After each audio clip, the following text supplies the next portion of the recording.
अस्सलाम वालेकुम, मैं हूं लियाकत राजपर। नाजरीन, पीटीआई इतनी मकबूल जमात है, लेकिन वो आहिस्ता आहिस्ता सुकड़ती चली जा रही है। पीटीआई के बड़े वर्कर थे, हैं, और पता नहीं वो खामोश क्यों हैं। पीपल्स पार्टी के साबिक सदर आसिफ अली जरदारी जब गिरफ्तार हुए तो उनकी आज़ादी के लिए पीपल्स पार्टी की जानिब से आसिफ अली जरदारी रिहाई कमेटी बनाई गई और वो जद्दोजहद करते रहे। मुशर्रफ के इस डिक्टेटराना दौर में भी आसिफ अली जरदारी रिहाई कमेटी अपनी जद्दोजहद जारी रखी हुई थी।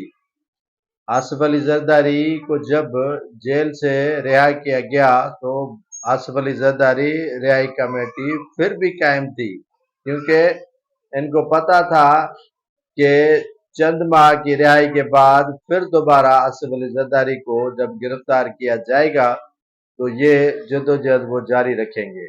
अब भी इमरान खान के दौर में जब उन्हें गिरफ्तार किया गया था तो आसिफ अली जरदारी रिहाई कमेटी ने फ़आल किरदार अदा किया और सारे सिंध के अंदर कम अज कम उन्होंने एहतजाज किए। लेकिन दुख की बात समझ लें, अफसोस की बात समझ लें, या ये नुआख्वानी समझ लें कि पीटीआई जो 10 साल इक़्तिदार पर केपीके में रही और उसके साथ वफाक और पंजाब में उनकी हुकूमत बनी, बलूचिस्तान के अंदर भी पीटीआई इक़्तिदार में रही, लेकिन अफसोस के साथ कहना पड़ रहा है कि पीटीआई के रहनुमाओं को पता नहीं कौन सा सांप सूंघ गया है कि वो अपने लीडर की आज़ादी के लिए जद्दोजहद करने मैदान में नहीं आ रहे। आहिस्ता करके पीटीआई के रहनुमा अपनी पार्टियां छोड़ के जा रहे हैं।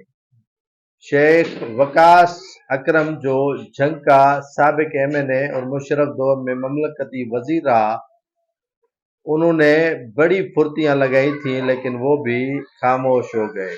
केपीके से काफ़ी ऐसे रहनुमा हैं जैसे अली मोहम्मद खान मीडिया टॉक पर बड़ी बड़ी छोड़ते हैं, लेकिन इमरान खान की रिहाई के लिए वो जद्दोजहद नहीं कर रहे।